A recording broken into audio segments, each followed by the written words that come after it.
Hey guys, first off, we have both cats joining for this video. He's chilling over here in his nest, so that's why we just have like a blanket chilling. He's so cute, and Skimble's taking a nap. So finally the day is here. We're gonna talk about my best and worst movies from 2019. Obviously this is just my personal list, and if I didn't name your favorite movie, nothing personal against you or your opinions or anything like that. Please list your favorite movies of 2019 and your least favorite movies of 2019 in the comments. But first, of course, I want to thank the one and only Shudder for sponsoring this video. Shudder is a premium streaming service for all things horror, thriller, suspense. You can stream all of their classics, blockbusters, and originals, including The Deadlands that is premiering January 23rd. I feel it's important to mention my favorite thing that came out of Shudder in 2019, and that is the Creepshow original series they did on there. Oh my gosh, it was done so well. You can try Shudder for free for 30 days if you go to shudder.com and use my code POSSESSED30. After that, it's only $5.99 a month or $56.99 per year, which is the option that I personally do. So anyway, back to the best and worst horror of 2019. Of course, I did not watch every horror movie that came out in 2019, so there's gonna be a lot missing from this video. I did try to see as many as possible, and I set my personal record for how many times I went to the theater this year or this last year, and that was 28 times. Also want to say, I think you're gonna be very surprised by some of the movies.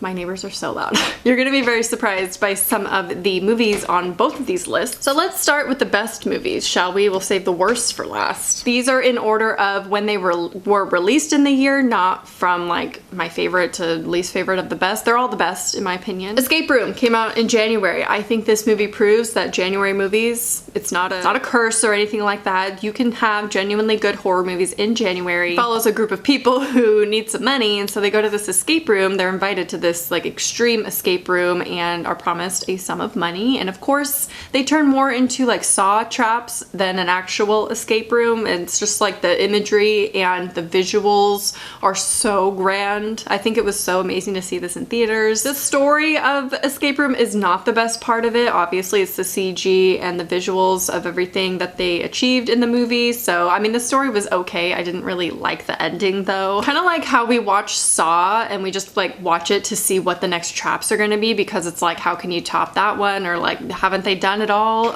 It's kind of like that. You're watching Escape Room to see what the next room is going to be like. And also they're coming out with the sequel in 2020, so I'm excited. Next up we have Us, came out in March, and of course Us had to make this list. I think it's going to be on a lot of people's list, but I also want to point out that it's kind of controversial to not like Get Out or Us or Jordan Peele in general, and I just want to, you know, make sure you know I'm not here to shame anyone who doesn't like, you know, his movies or whatever, because they're loved by so many people, including myself. Jordan Peele can get quite political, especially in Twilight Zone, which I did really enjoy, but it's not going to be for everyone. Personally, I enjoyed Us a lot. I liked the message behind it. I liked that you can separate the message out of the horror movie and watch it just as a good horror movie. Like, you don't have to, you know, go into all the layers that he puts into his movies. I am so sorry about my neighbors walking around.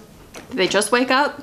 It's noon. Anyway, I feel like the political statement in the movie wasn't as strong as maybe Get Out was, so you can watch it as just a horror movie. So I feel like the balance was really good, and he portrayed it in a way that was truly horrifying, so I liked it. Next is Child's Play. This came out in June, and this was actually a very pleasant surprise this year. I didn't really have high expectations or anything. I had not seen the original franchise, and this year, 2019, I guess last year, was the year that I watched all of them and became a fan of the franchise. I got it. Like, they're obviously dark comedies, but I get the hype behind the Chucky franchise. So I might be biased in liking the new Child's Play because I was not an OG fan of the original series, but I still enjoyed it just as its own movie. It doesn't even, you know, necessarily have to be in the Child's Play franchise because they did change so many things. I do wish they had the voodoo in there though, and like the killer in the doll's body. I feel like the way they handled it with the technology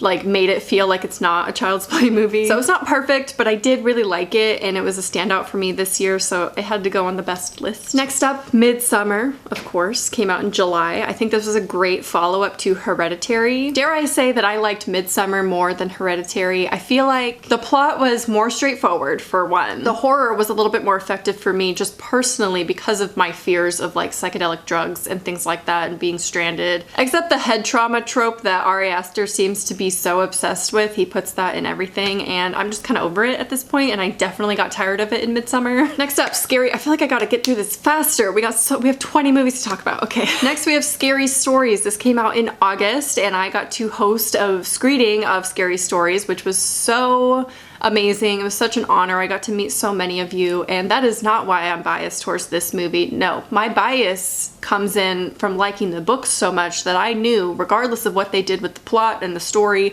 I would like seeing the monsters come to life on the big screen. So this won't be on a lot of people's favorite lists, I feel, because on a technical level and the storyline, it was just kind of weak. The monsters in it were done so well and done with practical effects mostly, with just a little added CG. Oh my gosh, it was just done so well. I wish we had more of the monsters, to be honest. It actually would have been cooler to see this kind of done in a more anthology style movie. I think a lot of people said that because the books are obviously done in short stories, so to see it all in one story, it didn't really make a lot of sense. So the story was pretty weak, but monsters, great. Next we have Ready or Not, also came out in August. This is obviously the dark comedy of the year, and it was a big standout to me because I found it to be totally not predictable. I thought I kind of knew what it was going to be going in. I felt like the marketing was kind of unbelievable.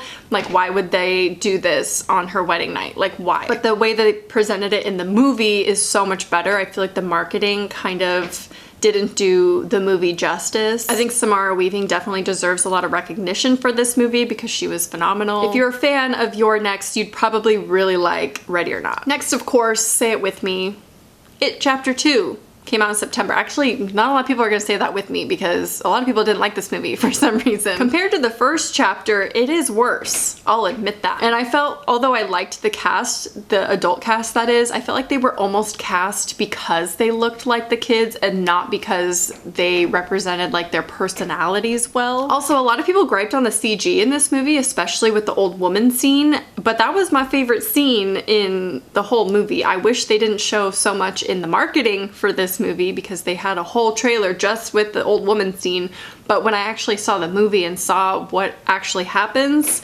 it was amazing and I was genuinely scared. Okay, we got 3 left on the best. You guys ready? We're getting through it. Next is Haunt. I really wanted to give this movie a shout out. It came out in September. It's a Halloween style movie where these teens go to an extreme haunt, but it was a pleasant surprise probably because I had no expectations, but I really like it and I will add it to my annual Halloween movie viewing. Another movie I really liked this year that I kind of put in the same category as Haunt is Headcount. So I highly recommend that one as well. It's a pleasant surprise, lower budget, kind of B indie movie, but done really well for what they had to work with. I did a semi-review on it already. So not on this list, but definitely honorable mention, I will say. I just got really nervous to talk about the next movie. Oh my god. So the next movie is my favorite movie of the year, and it's controversial because, well, it's a controversial movie in itself, but also because it's not technically a horror, but you would not believe the amount of requests I got to talk about this movie. My favorite movie of the year, the entire year, Joker. I think a lot of people thought I would be very critical about this movie because it does deal with kind of the sympathy, the feeling of sympathy towards someone who is a killer, who's evil. They kind of go the mental illness route and things like that. However, he is a fictional character. Also, having sympathy for Joker in this movie is not the same as supporting Joker and his characters in other Joker movies or storylines. This Joker movie is completely, you know, it's an origin story that's separated from all the other Jokers. It's clearly not the same Joker as the Heath Ledger Joker or the Harley Quinn Joker combo kind of situation. I just think it is such an incredible and important movie and really delves into the political issue of the class system, and I found it to be so amazing, and I'm so glad Joaquin Phoenix won a Golden Globe for his performance because he is,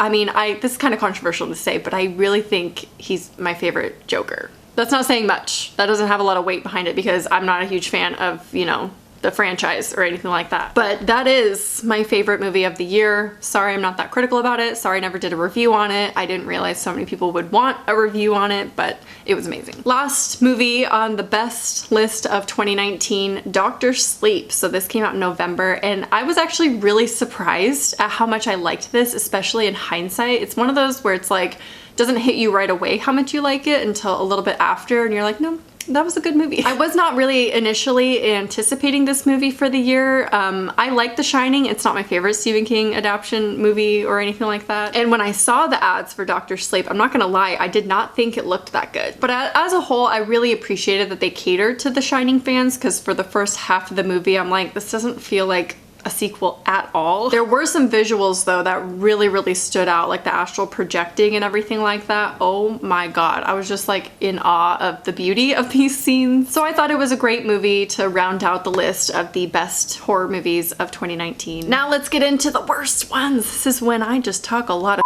also in order of release date, not in order of like worst to worst, I don't know. First up, Velvet Buzzsaw.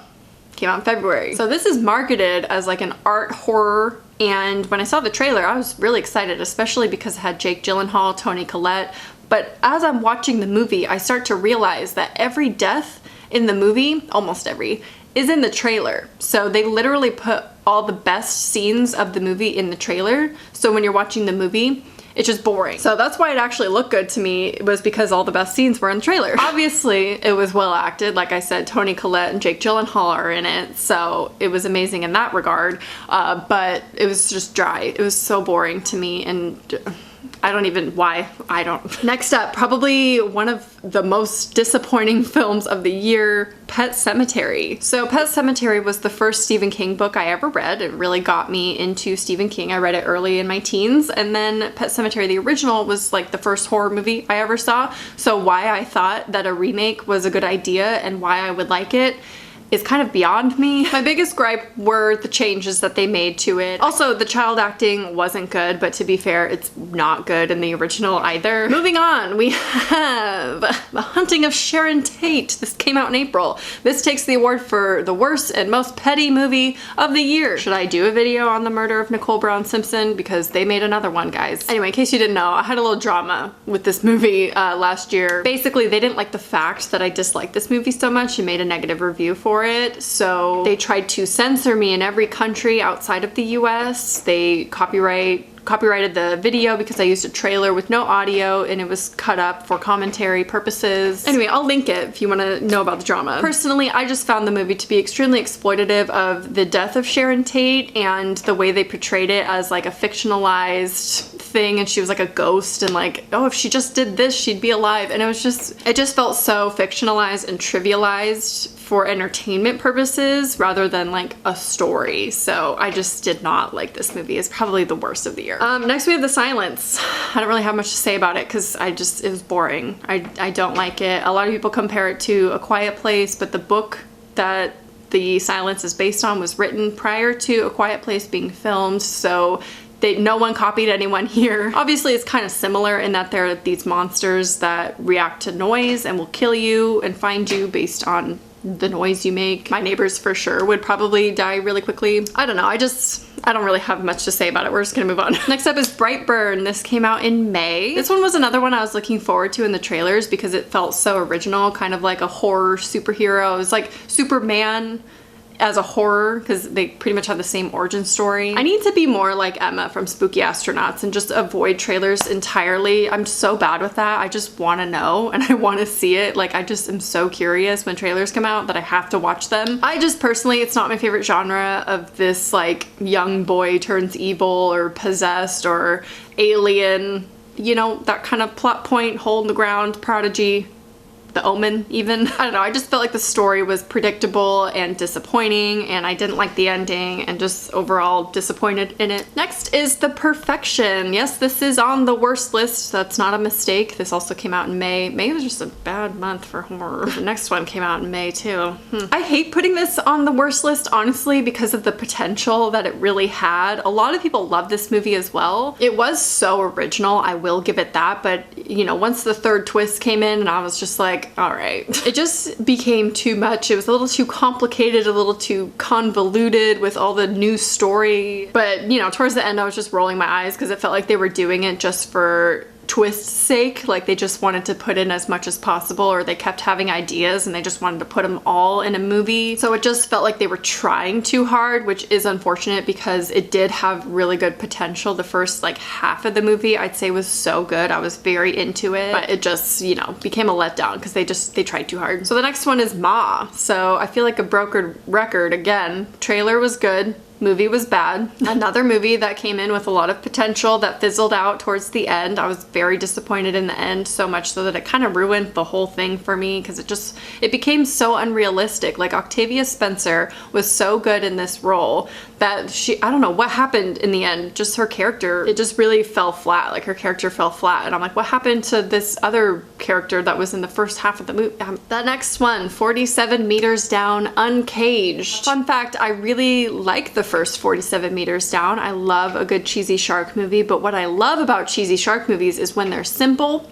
There's just a clean plot. They're not trying too hard. You know, just the first one is two girls stuck in a cage at the bottom of the ocean with sharks coming around. And actually this movie, the trailers did the opposite for me. I thought it looked really bad from the trailers, but obviously went to see it because I'm a fan of the original and I like a good cheesy shark movie. I just feel like the sequel became much more complicated with all these characters, and I get what they're going for. I just didn't care about the characters, to be honest. The acting was not great, and it wasn't just in one location. Like they moved locations a lot and it became so unrealistic towards the end, like the shark fight and things. What was going on there? And the CG? No. Next up, ooh, this one's gonna get me some comments. I can see the comments now. The Lighthouse. Didn't love it, guys. I had such high hopes for The Lighthouse. It was probably one of my most anticipated horror movies actually of 2019 because of the cast. Like the cast looked really good, the trailers looked amazing, A24 was behind it. Generally I like their movies. Now I know that they do make bad movies, indeed. I was expecting a weird, up, like really weird storyline with weird imagery. The trailer made it seem so bizarre and really original and interesting with these two guys like isolated in this lighthouse, and you know them kind of going mad from this isolation and the conditions that they're in. Just like constantly wet all the time. One time I was wet for like 7 hours at Universal Studios and I had a panic attack because it was so bad. So the environment was set up beautifully. Willem Dafoe's monologue, oh my gosh, if you've seen it, you know what I'm talking about. I loved that. That got me so excited. The acting is not the issue I have with this movie. That was on point. The setting was on point. I feel like they tried a little too hard with the, you know, ratio that they filmed in and it being in black and white. It's fine to do that.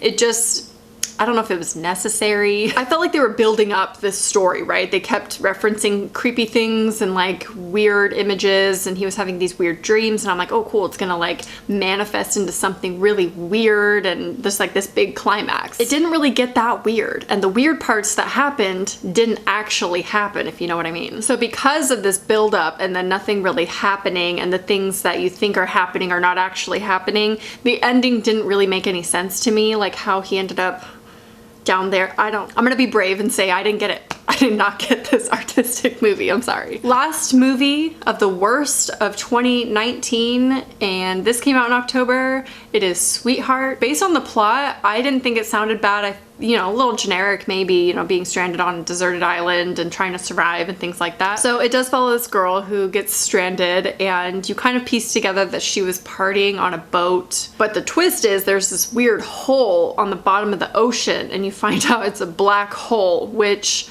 amazing. I love that premise. That's so cool. The imagery of the black hole on the bottom of the ocean was so cool, with her like looking down and you just see, it was creepy. Scientifically impossible, maybe, but cool nonetheless. So there's this creature that comes out of this black hole, like I said, alien, you know, that'd be cool.